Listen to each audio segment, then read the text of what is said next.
Hey, what's up, everybody? Today we have an awesome guest for you guys. He's in his first year of practice, and he's currently working at the Specific Chiropractic Center in Chico, California. He's from a small town in Michigan and is the only doc I know who could rock a baseball cap with his dress shirt and tie. So let me introduce Dr. Jeremy Handley. Thank you so much for joining me this morning, Doc. Yeah, you're welcome. Happy to be here. Awesome. Let's get right into it.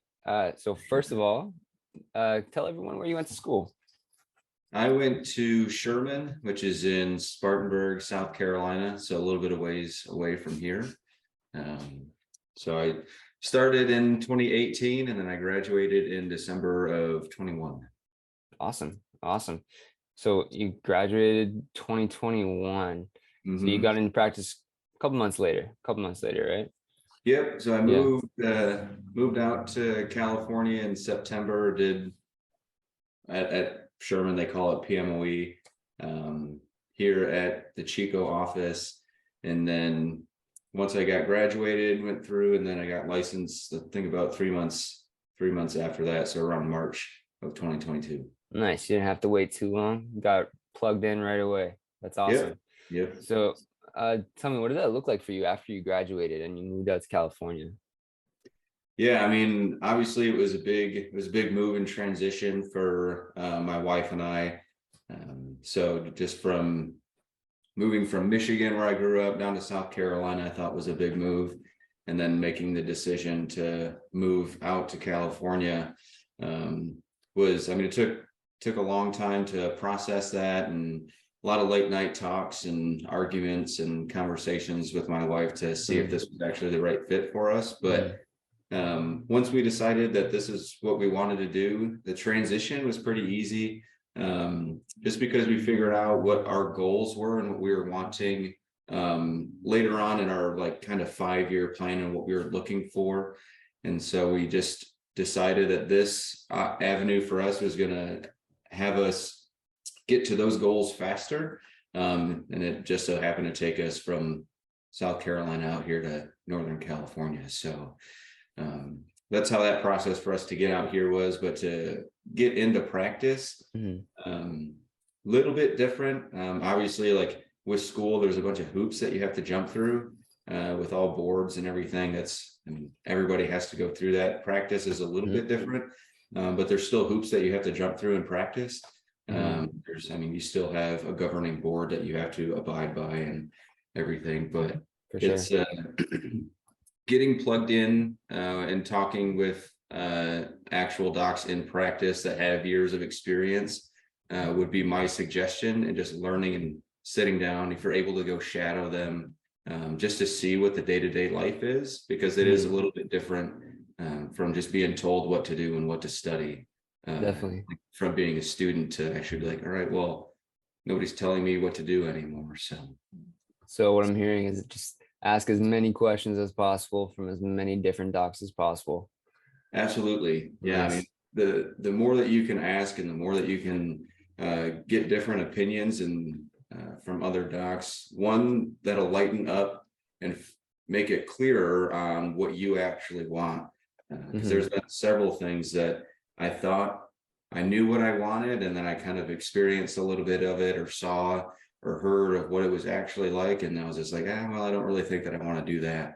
But if you don't have that information or exposure, then there's no way for you to know. So No, definitely, definitely.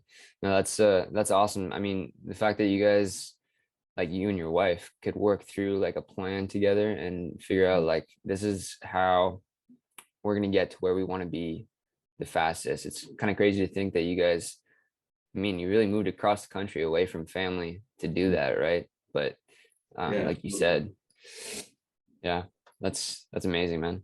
yeah, Um, it's been so great. I'm, I'm glad to hear that. I'm glad to hear that. So what I really want to ask is, I mean, obviously this is for the knee chest club at Life West. So Mhm. why did you gravitate toward practicing knee chest upper cervical?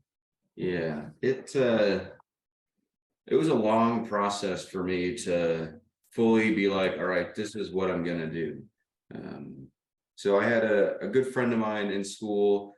Um, there were some really influential people in the chiropractic world that showed up for our President's Day, and they called her out by name, and she was in my class, and I knew her, but we weren't like really friends. And so I was just like, man, I don't know who these people are that are speaking, but they called her out, so she's probably somewhat important. Um, and so I was just like, I'm gonna become her friend, and so I did. And we have a great friendship, but she was just like, hey, we got to go do this thing. And I was just like, what the heck is this? And so she set up every Wednesday we would go to an upper cervical chiropractor that did knee chest, and we would do that. We did that every Wednesday. And so when we started doing that, I was just like, man, this is great. I like the idea of it. But I was at that point in time was like, all right, this is just going to be like another tool in my tool belt. Mm, I have all these other things. Because at that point in time, I wanted to be good at just about everything, all mhm, the different techniques to be able to cater to each patient, to see which one that they would respond to the best. mhm, And that's kind of where I started at. And the more that I just like dove into this information and the philosophy and the science and the results that this work can get, like it just made me start doubting all the other things. And it's just like, man, if I can be that one person, like be that expert, um, when everybody else has tried everything else, or like the people that are just like kind of good at everything else, be like, no, I want to be extremely, I want to be perfect at this. Um, and that's just kind of where it like kept narrowing down to that point. Like you be extremely good at this, and you're going to help people uh, beyond your own belief on helping them with their health and their life and whatever that looks like for them. So it was a slow, long process to get me to that point, and then going through um, and getting some outside knee chest experience in clubs and stuff. mhm. Listening to those people talk was just like, all right, this is what kind of solidified me to do this work. So That's awesome. That's really amazing. Yeah, one thing I was thinking about is like once you learn it, once you hear about it, you can't unlearn it. You can't yeah, it's you hard can't take it to back. it's hard to put that information in a box and just kind of go hide that in the corner and not kind of focus on that, and Hmm. try to unpack it more. Because I mean, even through the club and stuff, like it's really great and you get a lot of good information, but there's so much more out there to learn and unpack for all of it. So yeah, Absolutely. it's Absolutely. hard to put that in the wayside and kind of sweep it under the rug. So Yeah, no, for sure. It's really great to hear your perspective on that too. And just knowing that, I mean, you're in your first year right now and hearing how you went through that similar experience, at least to me, it's really, really cool to hear. Thank you. yeah, Um, so Dr. Jeremy, what is your chiropractic why? chiropractic why? Mm-hmm. So ultimately, it just comes down to wanting to be a beacon of hope for people that have lost it. And it's kind of, it brings up emotion because I'm thinking about some patients that I am currently taking care of, and you'd be surprised on how many people come in here and be like, this is it. And if this doesn't work, then I'm just going to lay in my bed until I die. And I've had several people come in and their hope is restored because they're getting glimpses of just like, hey, stuff is starting to make sense, stuff is starting to get a little bit better. They were skeptical when they came in, just like a lot of the patients would be, that you guys will experience when you get into practice as well. But being that beacon of hope, um, and unwavering too. Like I can't come into the office and have an off day for like the hope that I need to provide for my patients, because they don't even have that for themselves. And so if this is the one place that they can come in and feel like there's a little bit more for them out there for the life that they can still live and make however many years longer, then I need to be that for them and provide that service on top of what we do for their health. So Wow. Yeah, that's so good. That's so amazing. mhm. The fact that you get to really just like speak life into these people. and you get to be there for them in that way is it's really amazing. It It's is. really inspiring. It's absolutely amazing. So Thing. Well, Doc, I mean, that was really um, one of the last questions we had for you here today. But we always we kind of like to throw in kind of a fun question so people can get to know you a little bit more too. sure. Dr. Jamie, so who's your favorite superhero? Yeah, favorite superhero. If you get to know me personally at all, it's gonna totally make sense. And but it would be Captain America, hands down. Captain America, that's awesome.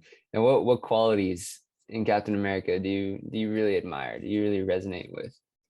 I Two biggest things that stand out is how humble he is Mm, and how loyal he is to his partners and his team. And so those two things are I try to emulate in my life and want to be kind of like that pillar as well, like unwavering hope for people. But like I want to be supportive for the people in my life that really need it, and but also be humble enough to know like I can't do everything. I don't know all the information, so like mm. I'll help point you in the right direction at least. But yeah, hands down, it'd be Captain America and how humble and loyal he is to his team. That's awesome. And you know what, Dr. Jamie, from the times that I've gotten to know you a little bit better, you're like Captain America. You are. You I got a absolutely. homemade shield and everything. There you go. There you So go. That's awesome. That's awesome. Well, that's all we have for you today, Dr. Jeremy. Thank you so much for hopping on here today. We really appreciate your time. Absolutely. If anybody wants to get in contact or reach out with me, Dunning Kira, they have my information. You can email me, text me, call me, whatever. So you can, by all means, give out my information. Just here to be a resource for you guys. So hope to see you soon. I think I'll be heading down March 9th to come speak to the club. So I think that's when I'm heading down. But if I don't see you then, whenever I do see you or whenever you reach out, we'll talk to you soon. Okay. All right. Well, if you enjoyed this video, make sure to like it and share with all your friends. We encourage you to interact with this video. So if you have any questions for Dr. Jeremy, make sure to just drop them below or reach out to him personally. We'd be happy to give you his contact information. Over here, we just have our QR code with which links to our Facebook and our Instagram. Make sure to get plugged in. Stay up to date with the club. We'd love to hear from you guys. Look forward to seeing you guys at club on Thursday, room 150, and then Friday next week at 9:20 break in room 141.